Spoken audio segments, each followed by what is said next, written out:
Okay, I think we should start. People will still be able to join. So, welcome everybody on this morning or afternoon, wherever you are in the world. We've got people dialing in from actually all over. For those of you who don't know me, I'm Debbie Goodman. I'm CEO of Jackhammer Global, a global group of executive search and leadership coaching companies.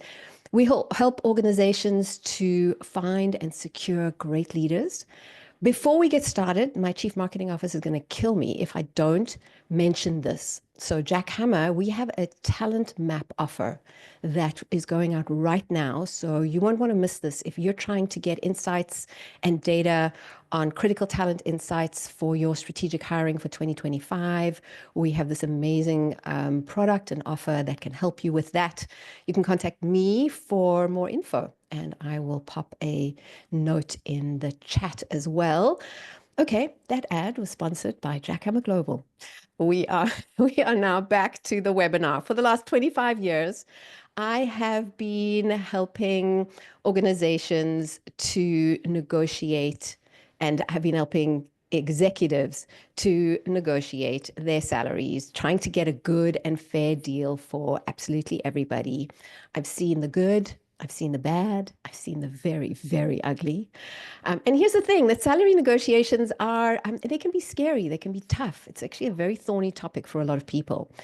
And today we're going to look at salary negotiations from both sides of the table, from the employer's perspective, from the candidate's perspective, and really helping people to make sure that they don't blow the salary negotiation. So when you are an employer and you're wanting to make sure that you secure the talent that you want, how do you make sure that you just don't blow it up off the table? And when you're a candidate, how do you do and say the right things? How best to negotiate so that you get what you deserve? I'm joined by two beautiful experts today. Welcome, Kale Shaw and Lorna Hagen.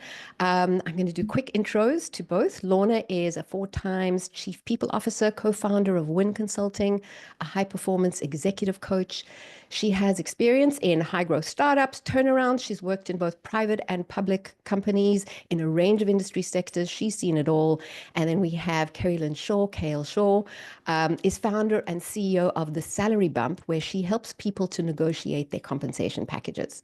She's had decades of experience as a chief people officer in global multinationals, and she's got this really unique perspective on the challenges of compensation dynamics.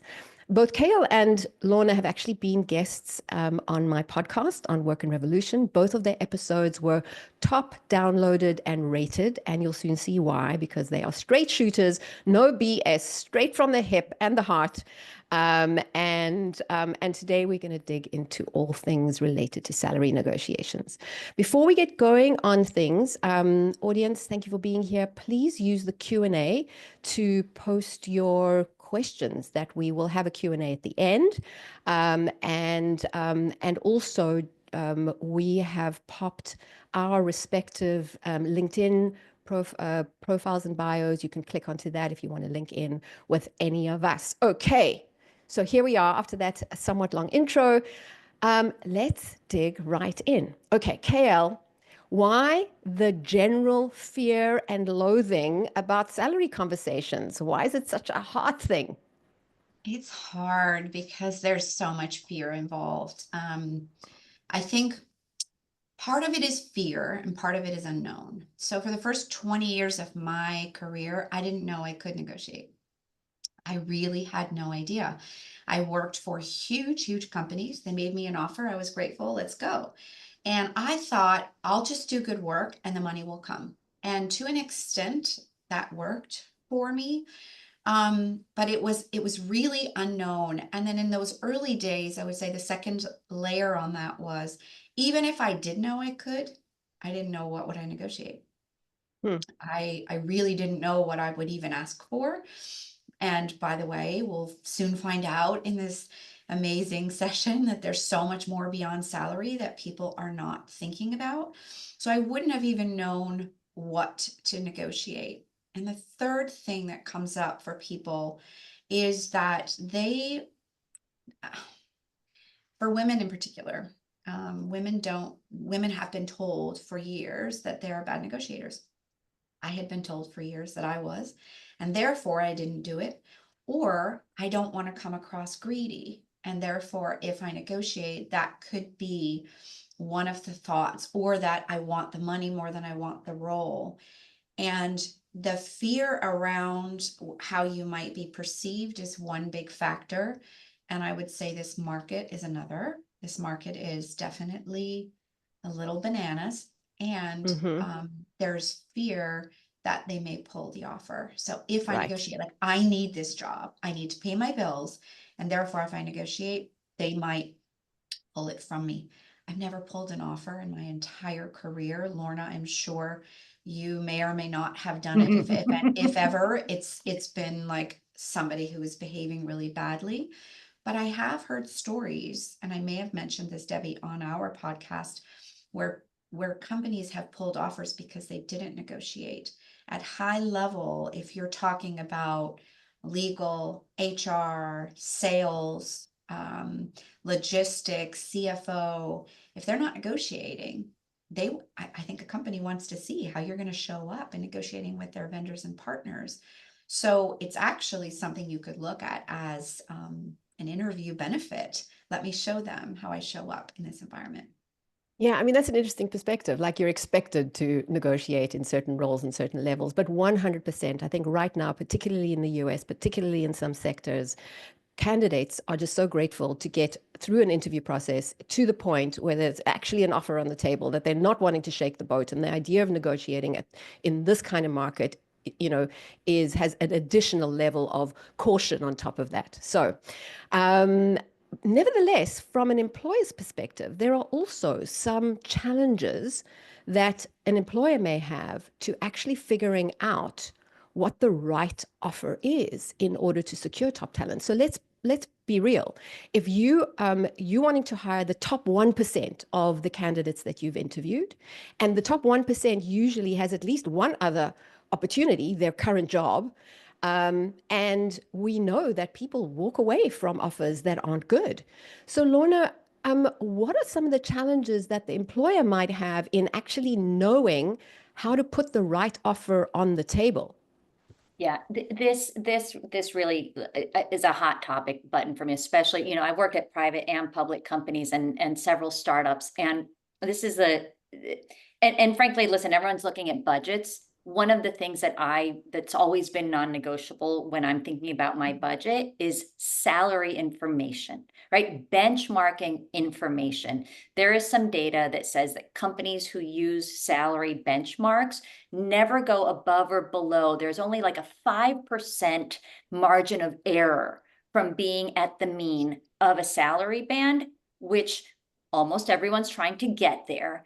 And you actually see 16% higher retention of candidates and acceptance rates of companies that are using benchmarking data. So whether you're looking at Radford or Equilar or using ADP data, anything but salary.com, just definitely take a really hard look at what you're investing in. And I would say benchmarking is absolutely what you should be doing. It sets up better conversations at the outset. The other thing that I would say is in my experience, the conversation around compensation philosophy either doesn't happen or it's not robust enough around the executive table. So you might, as a head of HR, be having it with a CEO, or you might be having it with a compensation committee, but having an in-depth conversation with all of the leaders, that C-suite of your company, is really important, because when you get to the fork in the road where you have to do something different and go above, and sometimes maybe exponentially above, people really have to understand why, but you can't do that unless you know what foundation you're working from. And I would say a perfect example of that is in the last 2 years, when all these AI jobs started popping up, and companies like Google and Meta are paying base salaries in the high six figures, which is outside of their bands. But guess what? Now you have to create a new band because you have a new capability. But how do you have that conversation if you actually don't know where you're starting from? this idea around salary benchmarking, in certain markets, there's a lot of data. In other markets, there's very little data. So we, as Jack Hammer, we work in the US. There's tons of data. There's salary benchmarking companies. They produce data on a relatively regular basis. In African markets, there's almost nothing. And then you're relying on the individual, the candidate, to actually tell you what they're earning and what they'd like to earn in this job. In US markets, there's actually legislation against asking that prevents people, companies, employers, HR professionals, headhunters from actually asking that question. Because if you could ask that question, you'd at least have an idea of where's the person now and what would be a competitive offer to put on the table. So in the US, your hands are a little tied regarding that. And so you're relying on these sort of data engines in order to help you with benchmarking. But KL, in a prior conversation, you were saying that the information is not necessarily always 100% accurate. And certainly as headhunters, we find that a company they'll put a brief in, they'll give us a brief, we'll go to market, try to find somebody with the experience that they're looking for, discover that the packages, the salaries that people are earning are way above the range that we've been offered. Why is that? Well, I mean, to Lorna's point, not every company is buying these surveys. They cost money, 25,000, 50,000 a year. Radford, I think, is one that maybe is a little bit more expensive. But if companies are not buying the surveys, they're just shooting from the hip. And they don't have a robust comp philosophy, and they're not doing their homework. So they're not, trying to figure out what the market is paying. They're just saying, this is what we've budgeted for the role. I've walked into many companies where it was a complete mess, and I had to figure out equity analysis. They're not connecting their comp philosophy to their values and the mission of the company. If transparency is one of their values, do they have pay transparency? I highly doubt it. I bet most companies do not. They don't have grading. They don't have structure. It is not maybe the sexiest conversation inside an organization because it costs them money. And the biggest line item on the P&L is the headcount budget. And they're always looking at costs. So instead of looking at how do we operationalize our organization in a smarter way so we reduce waste, they sort it with the highest P&L item on the top, and that always is the personnel budget. It's one of the reasons why I don't want to be a CHRO anymore. It's incredibly frustrating, and it's funny, not funny. It's actually incredibly difficult to have these conversations over and over and over again, where I'm not executing. If you haven't done all the other work on the operations, on the waste, and believe me, there is so much waste in companies where we just let people run amok and do whatever they want to do and hire, all these different SaaS systems. It's just really unfortunate. So I want to work in an organization where they are taking this really seriously. So the sooner you take this seriously and you do your homework, you pull from different data sources. By the way, there are some data sources that are very specific for digital and others that are more general. If you're not buying both of those, you're not getting it right. And then starting to normalize the conversation around having these conversations within our networks, having these conversations, Debbie, before you say yes to a company, you're trying to figure out what their comp philosophy is. You're trying to figure out how did they get to these numbers. And my job is to equip employees with all of the data and access to everything they can possibly have, so they walk in well educated, even if the company that they're interviewing for is not. So they can have a real conversation and articulate with confidence their value. They don't have to talk about where they were, but they can talk about what their expectations are. And so hopefully more and more companies start taking this really seriously. And in the meantime, equipping people is what I'm here to do. So what? Debbie, just really Go ahead, quickly yeah. to really put a pin in that, and this is what we do in our consulting practice, which is like, how do you show someone the math? Let's just say Radford, I haven't bought Radford in a few years, but let's say Radford is 50K. and let's say 60,000 for argument's sake, right? And you're working at a tech company and you're looking for a C-suite leader, and say the package is approximately $1 million, right? Between all of the costs around recruiting and productivity losses and turnover risk and reputational costs, like losing that candidate that you took all the way to the finish line, plus all the people that you also interviewed, like that cost of that is between $500 and $1 million to your organization, because you didn't pay 60 grand to craft a really solid offer that's market-based, so that person could hold their head up high and say, this is what I got paid at that company, and I feel really good about that offer. Like, you just got to show the math. Yeah. Nevertheless, what I'm also hearing is that there are still many gaps, inefficiencies in this whole idea of, yes, we have a salary band or there's a market related range. In fact, that is not entirely the case for many, many organizations. And that, in fact, gives a lot of leeway for candidates to do their homework, to come armed with a range of possibilities and opportunities and solutions when they come to the table. So, what we do when, as the intermediary, in order to try and make sure that the offer that gets put on the table by the employer is the right offer, is we do a range of testing out of scenarios with our candidates, right? So in instances where we are able to ask them what they're earning and what their historical earnings are, there are certain markets where you can still do that. That's very helpful, because when we can see the trajectory of their increases, and what we're trying to do is discuss what a market-related competitive offer will be in this particular role. In other markets, like in the US, you can't ask that question specifically, but nevertheless, you can still test out with the candidate what is a good offer that they would accept, what is a great offer that would be a no-brainer, and what is an offer which, because of the opportunity and the growth and all the other things that they could achieve in this, is a little below what they would hope for, but nevertheless acceptable.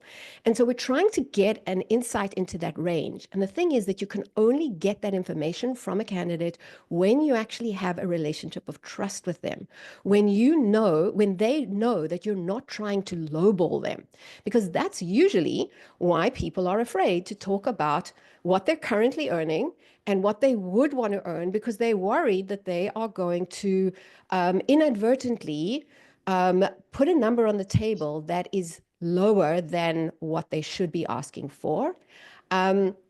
And so they prefer not to discuss it. They're like, well, whatever the market-related offer is. But the thing is that there is no market-related offer that is across the board for every role in every type of company. So there is always a ton of this kind of testing out. And as an intermediary, we're able to do that as headhunters. But when you're negotiating directly between the employer and the candidate, you don't always have that relationship. There's an element of distrust there. Which brings me to my next question for both of you. Kale, maybe we can start with you. Lowballing. Why do employers lowball when they put an offer on the table? Yeah, I mean, I think we touched on that. We touched on budget. We touched on the fact that they're not doing their homework. We touched on the fact that when someone asks, what are your salary expectations? They're talking about salary. That's only one slice of the entire package. And either employees don't know that there is so much more beyond the salary, or the company is just not disclosing. So before you walk into any meeting, whether that be with a recruiter or whether that be with HR, one of the first questions you're going to get is, what are your salary expectations? I do not recommend you answer that question. And you cannot walk into that meeting without having done your homework with, if you're applying for a senior manager role or director role, that you have done your industry research. What is where, as best you can, Debbie, to your point, there are some markets where it's less available, and get the information beyond just the salary. I have a freebie on my website that lists all the different things beyond your salary package, or you can DM me on LinkedIn and I'm happy to send it to you. There is a 20 items, I would say at least. I mean, Lorna, we could start just off the top of our head. Salary, CEO, bonus, chemistry, equity, culture, budget, retirement, vacation, profitability, location. I mean, it's PTO, on. on and on and on. And so whatever is important to you from a values perspective, that's the work you do prior to walking into the meeting. What is the market paying? What are at least the big factors? Salary, bonus, equity. Those are the three big factors. And when you're asked that question, I would ask them, help me understand your comp philosophy and what you budgeted for the role. And help me understand beyond just salary what exists in the organization. And you've done your own internal value research, which is flexibility is non-negotiable for me. I will not work anywhere that I can't work remote. Let's just say time off with my family, PTO, super important. I currently get 30 days and won't accept less. What are the factors that you care about? Maybe it's performance bonus because I know I can execute. So in my head, I know I'm okay if I get a lower salary offer, but I'm going to go like crazy for my performance bonus.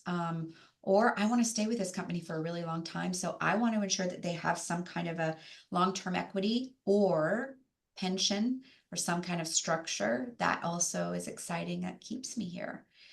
So there's so many different elements. Or if you know this is really going to be just a quick pit stop, then you don't care about LTI. So you can then put more in your bonus and your salary. So there's just, the levers are endless. Company car. I mean, if I'm working with a CEO, we're negotiating potentially airplanes.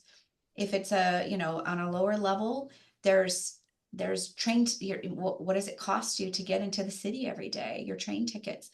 All of that is negotiable on the table. Lorna, your thought on, and we just to reiterate, there were a couple of really important gems there for those of you who didn't quite get all of that information, but what to do when you're asked for what you are expecting to earn or what you'd like to earn for this job. What Kale is saying is don't answer that directly. Don't put a number on the table. Can you just explain why? You back yourself into a corner if you do that. You always want them to disclose first. So first of all, I never recommend pure numbers ever. You always want to talk in ranges. So when you ask them what they budgeted for the role, they Okay, so should that's the give whole you a sec. That's the first range. thing. What have you budgeted for the role? What is the range? Yes. Yes. And tell me more about your comp philosophy beyond just salary. What are the other key benefits? So we have a full picture so we can actually get grounded, because Right. otherwise we're like shooting in the dark. Right, and that is a really important point. So I'm going to come to you in a second. But so oftentimes, what happens is a company will put an offer on the table, and they'll put it together just with like the base package and benefits. So and none of the extra bits and pieces. A candidate will look at that and they'll go, "Man, that's low. That looks like a low ball offer." What hasn't been put on the table is all of the other extra bits and pieces where when you actually look at it in terms of tax and all the things, the candidate is actually ending up so much better off, but they didn't properly execute the articulation of that full offer, and candidates come away with an initial impression that it was low ball. So that is really really critical for employers to actually not just talk about the base and the base and benefits, but all of the other additional bits and pieces, because you can change what looks like a meager offer into something that a candidate will go, wow. And we've seen that so many times. When you actually dig in, we didn't get all the information. So Yeah, that's or it costs a the weird company thing. more money in the end, Debbie, because they end up having to then bump up the salary and the bonus because they haven't done a proper job in Yeah. articulating the total rewards. Yeah. That's right. Yeah. I think one of Yeah. the things that we did, and for the candidate, what I would say is, listen, flex on components, but not value. You have an idea, you're going into this role, and Debbie, let's just use Jackhammer, for example. I've already spoken to you about the total package that I'm looking for, at least the ballpark. And then you can negotiate on components. You're probably not going to be able to negotiate the vesting schedule of that company's equity plan. Maybe you can, but if you can't, what other things can you actually, negotiate? And then I would say for organizations, one of the things that we did in one of my companies when I was in an operating role is I had my comp team design a total value calculator. And so we put the very top, you had your base and your short term and your long term, but then there was everything else. We had an exceedingly generous development budget for each individual employee at that company, and on and on and on. There were other things that we provided that we tagged economic value to. And then we were able to show that to a candidate to say, here are the compensation pieces of this offer, but here's everything else. And we've calculated the value of that. And people were shocked every time. Yeah. It's a retention tool as well, Lorna, for inside your organization. You also shared that inside, and that kept people there because they're not then seeing just this short-sighted vision. They're seeing the bigger picture and how that adds up. Yeah, And I've done that as well. It's huge. What I always think about that, KL, is I love to give people something tangible that they can take home to their people, because they're not making a decision in a vacuum by themselves. They're going home and saying to their husband, look at all this stuff on top of the compensation. Is this worth it to us? Yeah. Yeah. Okay. I mean, that is so good. I mean, one would think that, of course, the people making the offer have got all of this tied up, and buttoned down, but they don't. And so if there's one thing, if there are HR people, total rewards people, anybody who's in the position to be making offers to candidates, if there's one thing that I'd love you to take away is, have you got this kind of rewards articulation, the way in which you present an offer to a candidate? Can you present this in a package that somebody can go away and feel super excited, even if the salary piece is not necessarily competitive? Because we see that a lot. We certainly get, we work with startups, high growth companies, or companies that are just going through a lot of trouble. They're struggling and they don't have more money to put on the table, but they do have all of these extra benefits. And when you actually look at that and you look at packaging that, you can transform something that looked like an iffy, meh offer into something that's a candidate can go, well, actually, the money's not, the cash is not totally brilliant, but there are all these other things. It's totally worth it for me. Just to the audience and listeners, we've got some great questions coming in. If you have a question on anything that has already come up and you want to dig into that, or if there's something new that's come to mind, just pop it in the Q&A. We will make time for that in about 15 minutes or so, because I've still got some more things to go through.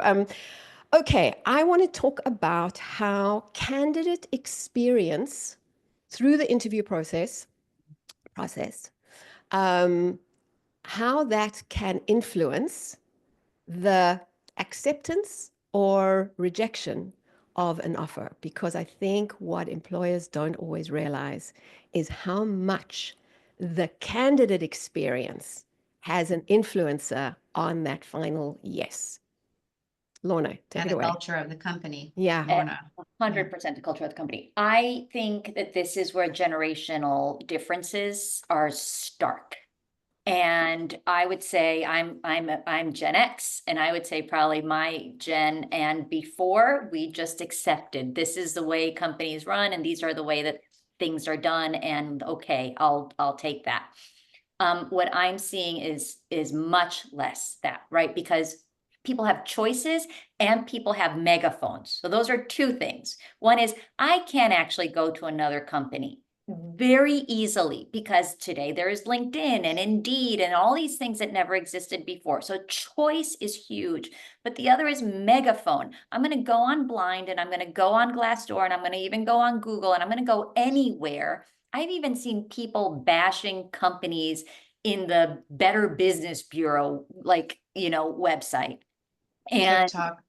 right, exactly. And so choice and megaphones are huge. And so I think that finding the right candidate is, yes, obviously your primary mission, but a very, very second, like almost indecipherably close, is this idea of, and you better give them the best darn experience ever. You want to let them leave your experience thinking, I didn't get that job, but man, I'm going to go and recommend someone to go work at that company because I really enjoyed meeting those people. They made me feel valued. They didn't waste my time. And I've actually learned something. That's how you want people to leave the experience if they have not gotten the job. And if they've gotten the job, then you want them to tell like 1,000 people how great that experience was. Kale, how does the candidate experience through the interview process, where have you seen it impact a candidate's decision to say, I got the offer, but I'm not taking it? Why does that happen? So, I mean, mic drop, Lorna. There's nothing more to say about that. I think not every candidate has the confidence to be able to be so consequent because of where they are in their life, perhaps financially. And if they're without a job, they are in a little bit more of a desperate state. And I totally respect and understand that. So I think candidates might be making decisions out of fear versus really being in the driver's seat. I work with my clients on being in the driver's seat and an abundance mindset versus a scarcity mindset. But there is so much talk about ghosting. There's so much talk about lack of follow-up and communication. There's so much talk about how many bloody rounds are you expecting me to go through? How many more people do you expect me to meet and give you a whole, dissertation on how you can improve this inside your company. You are giving away your secrets. You're giving away your tools. It has gotten really ridiculous. And you, more than anyone, Debbie, I'm sure have seen it, but it's a total turnoff. And like months and months of having to go through it, I would say the key for candidates is if you have a clear process and you say you're going to communicate with me by Friday, you better communicate with me by Friday. You know what? Otherwise, I do not trust you. And trust is the foundation of every single element of what you are going to do when you go inside an organization. If I don't trust you, good luck to us as potential partners. So if there is a break or multiple breaks and multiple things in that process that are really a turnoff, these red flags are not to be ignored. So unfortunately, it's breaking down just because a lot of organizations don't. We talked about lack of compensation process. They don't have a great candidate experience process. I've seen it in companies I've worked inside. We've had to improve. None of them are perfect. I totally respect that, but you have to take it seriously. And candidates that go through a seamless, beautiful process where they feel seen and valued, watch out. They will hit the ground running and they will knock it out of the park for you. Yeah. So what our clients, the employer, doesn't always see is the amount of legwork that we do as the intermediary when we have a situation, very senior level candidates, because we do leadership hiring, who have been pretty much jerked around with interview scheduling, rescheduling again, no shows on the employer side, a lack of preparedness in an interview, and then after that, a lack of feedback. And what we do, we spend a huge amount of time making sure that candidates still stay engaged and invested. We make a ton of excuses on behalf of our clients. Unfortunately, they're busy. Unfortunately, there was this situation. We are doing a ton of pacifying and trying to keep people in the process when they're feeling they're just feeling so negatively and poorly about how they've been treated, particularly as a headhunter candidate. So it could be different for applicants. Even so, I don't think there's no excuse for treating job applicants any less or any less well than you would a senior level headhunted candidate who's expecting a white glove service. But even those very senior hires, think about C-suite hires, CEOs, and everybody else everybody's busy, okay? They're all equally busy. And they're clearing their diaries in order to make this happen. And then to have things rescheduled, not even the day before, we're talking the 10 minutes before. And so what happens silently behind the scenes is us the intermediaries doing all of this work to try Damage and control. let the producing. We're producing in order to keep the show on the road and in order to keep the train on the tracks. But when you don't have us, when you don't have a recruiter or an intermediary in place, what employers don't realize, because they're not listening to a candidate vent. We're the venting board, okay? We hear a lot of irate candidates who are losing their shit because they have just been canceled at the last minute, or they put so much effort into doing a business case and going to do this presentation and then heard nothing for weeks. That is such an insult to them. And they're not hearing the venting and how those candidates actually feel about what's just happened. And so I have heard of and seen and experienced personally instances where there are two competing offers and where a candidate has decided to go with something that they actually felt that they were just treated well, and maybe the offer wasn't as competitive, but they decided that they wanted to work with these kinds of people in this kind of company where there was a level of respect and trust. So that's my little vent for for the But that moment. comes back to budget. We said this earlier. If you do this wrong, it costs you more money. So it's a Right. beautiful, it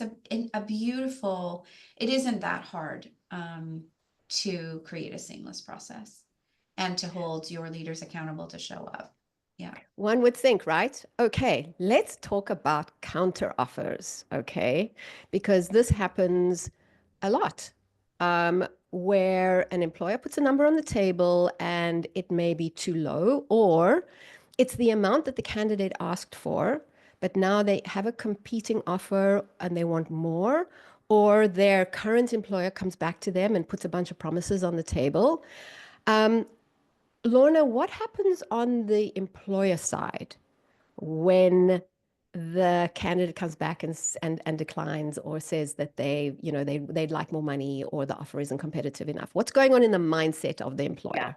I mean, listen, I've been in enough situations when somebody says best and final, you better make sure that that is your best and final if you're going to say that. So to every employer, on the call, if that's the language that you're using, like stick to your guns.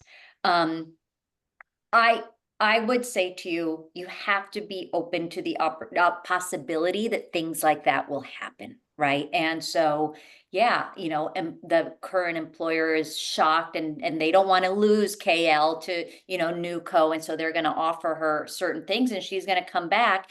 You just have a choice to make. Like, is it worth it? Is that candidate worth us going?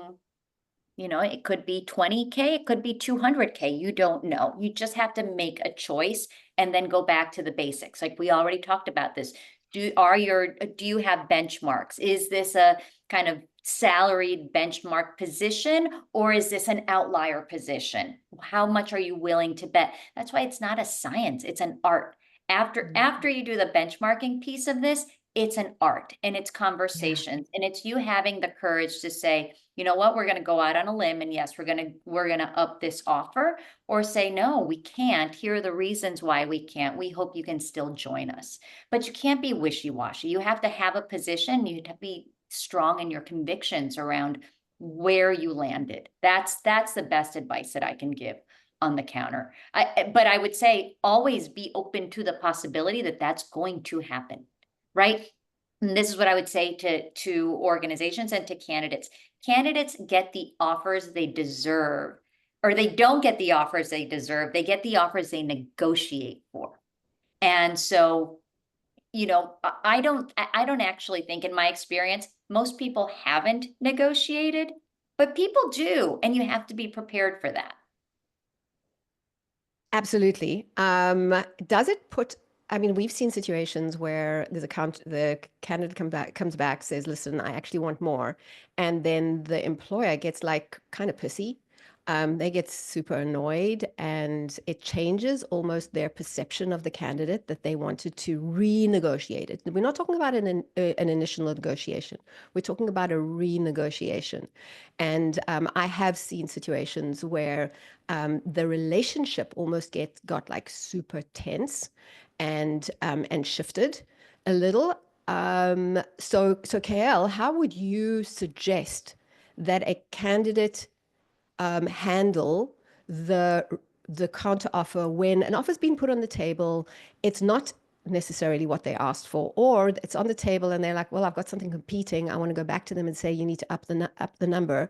How could a candidate handle this in an honorable way that doesn't annoy their prospective new employer? Well, you can't control whether it annoys them or not, right? So you can only control how you show up. That's it. And that's in everything that we do in life. So my recommendation is you be thoughtful, you do it with respect and with full transparency, and be gracious, be kind, and let them know that this has happened. I really want to work with you. Would really love if we can find a way to make this work. Here's the situation. Here's what they've come back with. Is there a way that we can close this gap? And do it in a thoughtful way. That's it. And you're not going to be able to control if they get pissy and they say you're out, you're out. Mm-hmm. You took, Yeah. you know, you took that step in. If you're rude about it, obviously, you can expect a snippy remark back. And if they're really rude about it, then you're going to ask yourself, is this really the company I want to work for? So don't underestimate. We've talked a little bit about this, but you are interviewing these companies as much as they're interviewing you. They could be showing their true colors by coming back and being aggressive or being rude or inappropriate and not looking for a win-win. You have to go in with what you're looking to get out of the situation and just be really thoughtful. The rest isn't up to you. But I would watch for those red flags for sure. But and I mean, that trust goes, sorry, Debbie, that trust goes both ways. We've talked a lot about the candidate trusting the organization. If we've negotiated in good faith, if I've set down my baseline, if we've come to an agreement, and then you've changed your mind as a candidate and you would like to ask for a little bit more because your buddy or your wife or somebody said you should go get more, I would be in a position to say, I don't understand. We negotiated in good faith. I thought we had a deal.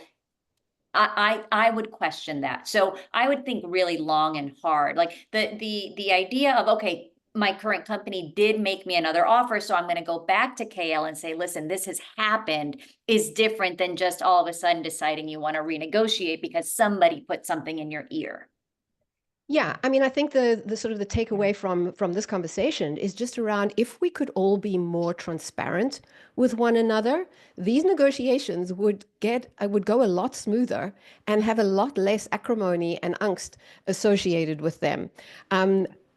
Attached to this, one of the Q&As is an interesting question around a candidate went in for an interview and actually disclosed what their desired salary was, but is now rethinking that and wants to negotiate for more. So they're midway through a process. They've already had one interview. They put a number on the table, and now they're thinking, oh, I didn't do that as well as I could have. How do you feel about somebody renegotiating midway? They haven't even received an offer yet, but they want to revise what they initially put on the table. Is that something that's doable, and how would they go about that? Of course, but it is not a renegotiation. You asked me the question before we even started this process. You didn't necessarily disclose what the budget was on your end. And I've got a couple of other things that I'm in conversations with, and I'd love to revisit and actually get grounded to your comp philosophy. So I don't think you have to do it midway through. Get the offer. Once you know that they want you and you want them, you can say to them, thank you. I'm so grateful. I was really thrilled with this process. I am, though, in talks with a couple of others. And in the beginning, we talked about my expectations. I just want to be in full transparency that there are other things that are also going on. And I'd like to get grounded and revisit that, and would like to know from your perspective what the bigger comp philosophy looks like and what you've budgeted for the role. I think that is a way to at least crawl yourself back out of the corner. But Yeah. since Yeah. we now have given this really smart input, never to disclose a number. And if they do, if you go back to them and say, can you please tell me what the budget for the role is and what your comp philosophy is? And they say, no, we can't share that. We need you to tell us what your expected number would be. Your answer, because you've done your homework first, is always a wide enough range, with the low end of that range being the number that you'd be happy with. The high end of that range being the number you would be over the moon with, and we hope to get you somewhere in the mid. But when you answer that question, let's say you say it's between 100 and 150,000, but I'm excited to hear more about all of your other benefits, because obviously when we're talking about salary, there's so much more that goes beyond that. So that plants the seeds that you want to hear. You're going to be coming back with bonus, you're going to be coming back with long-term incentives and all the other benefits that go along with that package, including Okay. severance. Debbie, I want to, Yes. are Please, you there going was to ask actually that a question? there was a Q&A thought. about Yeah. severance. So let's just address that one. Yeah, I, for every one of my clients, this market is really bananas. This isn't something that 10 years ago you saw as often. You only saw it usually in C-suite, or, next level down from C-suite. Always include severance in your package. And you can say, given, the market, I'd like to have severance included in. Lorna, you can tell me if you would agree with this or not, but C-suite usually is between 6 months and a year. Yep. VP, I would say, is about 6 months, 6 to 9 months is what I would try to negotiate. Director level, 3 to 6 months. But it takes longer for you to find a job at that level. So you do want to make sure that's included. Some companies do it based on your tenure, a couple of weeks for every year served. If that's the case, you want to ask that. You also just want to say, listen, I'd like to negotiate a minimum in my offer. It just protects you. Right. Yeah. Um, I would also say, based on what you're hired to do, this will be more for senior positions, but if you're in a turnaround mode or scale up, about to sell a company, like there are different things that companies are going for. And so, think about that in your severance negotiation as well. We've had a number of questions that sort of tie in with the theme of when you are required through the application process to stipulate what your salary is by providing a pay slip. This happens a lot in Africa, in South Africa, or by putting a number in the application form. Or there's this one situation here, which I've not heard of before, but somebody says, how do you handle an employer who stated in the job advert that the salary is not negotiable and you're asked to say yes or no while filling out the application form? That's a new one. So basically you are saying, yes, I agree to whatever number you have or range you have put on the table. What would you advise candidates do in the situation where they essentially are required to put themselves in a negotiating corner by putting a number or agreeing that they won't negotiate? You want me to I go mean, on? I wouldn't apply to that job. So you already know the type of DNA at that organization is that one you want to work at. If you're caught between a rock and a hard place and it's the only job on earth, then I suppose, yes, you apply to it, but I would move on, because that alone says volumes about the culture. I was recently testing out a colleague's website, and they had that question of, what comp do you want?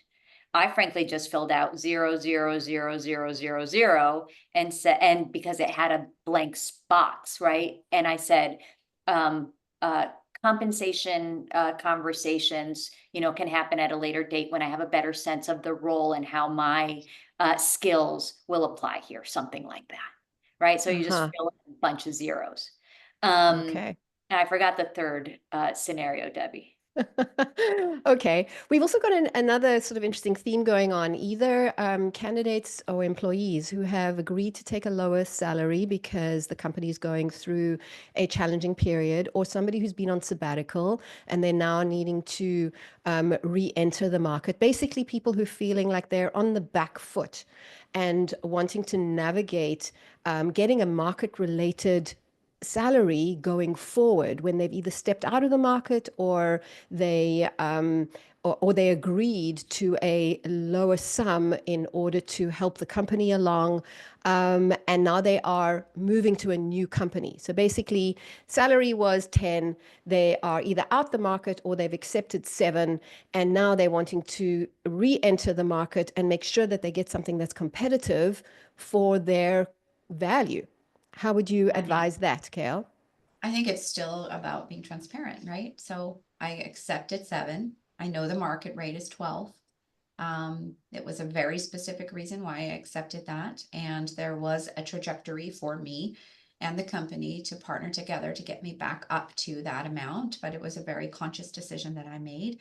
But the market is paying 12, and I'm looking forward to have that discussion with you on market rate. I also don't think sabbatical is relevant. There is nobody's business, and there, just because you've left the market for 6 to 12 months does not mean you're suddenly valueless. So I do not believe that that has any relevance on it. I wanted to touch on something that you said, Lorna, about it'll come back to me, but if you go into a negotiation having done your homework with confidence on your value add, on the expertise that you had, Yes. this is what you were focused on. I don't, whether you put $0, whatever you're doing, you're finding jobs through your network. Let's be really, really clear. Posting for a job and hoping that somebody through the ATS system is going to grab your resume. This is the reality of what posting on LinkedIn or Indeed or any of these companies are. The best way for you to find a role is to get clear on your value add, your expertise, what you bring to an organization, and start tapping into your network and try to get as many coffees, virtual coffees, as you possibly can, and share your special gifts. And at the end of each of those conversations, you say, Lorna, is there, based on this conversation that we had today, thank you so much. Is there anyone in your network that you think would be really interesting for me to meet? And you then reach out to them, ask for an intro, and you keep chipping away at it. And we are crossing our fingers and depending on systems and these nonsense dollar amounts that I just don't think are the way we're finding jobs today.